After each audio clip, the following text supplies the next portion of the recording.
Sir मैं मनजिंदर सिंह ਅੰਮ੍ਰਿਤਸਰ ਦਾ पत्रकार हाँ, तो मैं अपने ऑफिस तो घर ਨੂੰ ਜਾਂਦਾ ਪਿਆ ਤੇ ਰਸਤੇ ਦੇ ਵਿੱਚ जीटी रोड के उपर अल्फा 1 लागे दो तरह के लड़ाई हो रही सी तो उत्थे ही मैं अपना फर्ज निभाते हुए अपनी वीडियो शूट करता पाया सी जिहदे विच पहला मुलाजिम नूं कुट रहे सी ते वो मुलाजिम छड्ड के वीडियो बनाते हुए मैनू मेरे उत्ते सारा उन्होंने जिहड़े 10 लड़के सी वो मेरे उत्ते आके हमला उन्होंने चालू कर दिता तो मेरा फोन अरे चैनी सी तो मेरी कुटमार की इत्थे तक कि उन्होंने मैनू ट्रक के अगे सुट्टण की भी कोशिश की गई है तो सारी जी घटना CCTV जी कैद हो गई है तो हुण मैं मंग ये कर रहा कि प्रशासन सख्त तो सख्त जी कार्रवाई की जाए। प्रशासन ने अजे तक की कीता, किहड़ी कार्रवाई की है, कुछ किसी नूं अरेस्ट किया गया कि नहीं किया?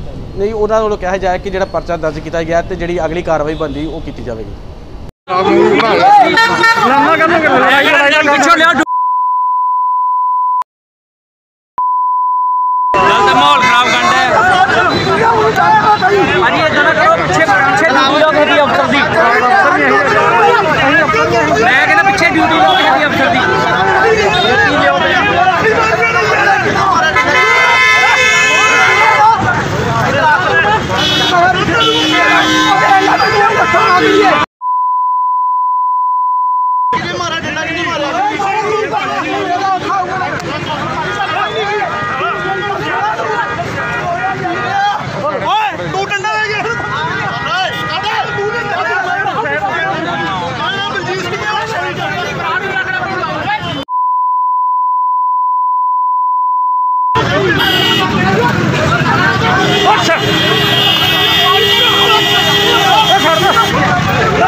मामला सी जिहड़ा झगड़ा होया एक पत्रकार नूं कुट्टिया गया नाल एक पुलिस वाले दे नाल ही हत्थपाई हुई।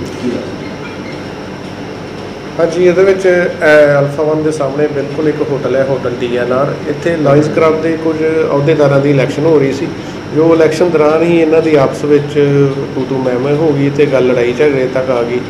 जो उत्थे लड़ाई झगड़ा करते करते बाहर आ गए, जो मौके पर साडे जिहड़े पुलिस पार्टी उत्थे पहुंची उन्होंने बड़ी हुशियारी नाल इन्हां नूं कंट्रोल विच कीता ते इस तरह ही एक साडे पत्रकार मनजिंदर सिंह उत्थे मौके पर आके कवरिंग कर लग पे। इन्होंने उहदे पत्रकार के नाल भी कुटमार की ते उन्हां को मोबाइल खो के लै गए, जो इस संबंध में असी मुकदमा नंबर 167 मिति 25/6/2021 अंडर सैक्शन 379 भी 34 IPC दर्ज रजिस्टर किया है तो जो इन्हें कल्प्रिट की असी पछाण करके जल्दी इन्हें गिरफ्तार कर लवांगे। CCTV सामने आई है, कितने बंदे नजर आए सी? ये कुल जोड़े मेन जोड़े कुटमार करते वो 4 ਤੋਂ 5 जने तो बाकी जोड़े होर भी इन्हों के नाल जोड़े कोई है उन्होंने असी वेरीफाई करके तो हाँ जी CCTV। तो सर किस तरह देखते हैं कि इन्ने हौसले बदे ने चाहे पुलिस हो चाहे मीडिया हर एक उत्ते इस तरह अटैक करना कितना सही?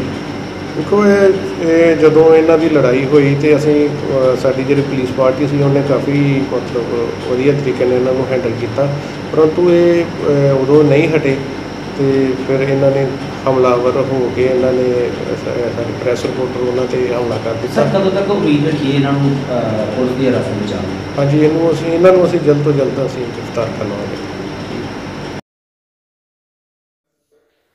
पूर्व जिला गवर्नर लॉयंस क्लब इंटरनेशनल कल इमीडिएट पास डिस्ट्रिक्ट गवर्नर GS मक्कड़ जी के इन्विटेशन पे DNR होटल में एक चुनाव के लिए पहुंचा था। उसमें तकरीबन 250 लोगों को उन्होंने इनवाइट किया था और मेरा कुछ मुद्दों पे सहमति मेरी ज़रूर रही और ये भी एक मुद्दा था कि इतने लोग कोविड में क्यों इकट्ठा किए गए हैं। और इसका जो सिला मिला में जो ये मिला कि जब मीटिंग के बाद मैं बाहर निकला होटल से तो लॉयन PS चावला, लॉयन जो हमारे पूर्व गवर्नर हैं, साथ में हरदीप सिंह खड़का जो सिटिंग गवर्नर हैं, उन लोगों के इशारों पर कुछ किराए के शायद गुंडे होंगे ज़रूर जिन्होंने मुझे पकड़ लिया और मुझे बहुत बुरी तरह उन्होंने मारा। और बल्कि उनके ये हुआ कि सारे लोग वहाँ पे इकट्ठे हुए और एक मीडिया कर्मी जो मेरी फुटेज बना रहा था उसके बाद उन्होंने उस पर अटैक किया।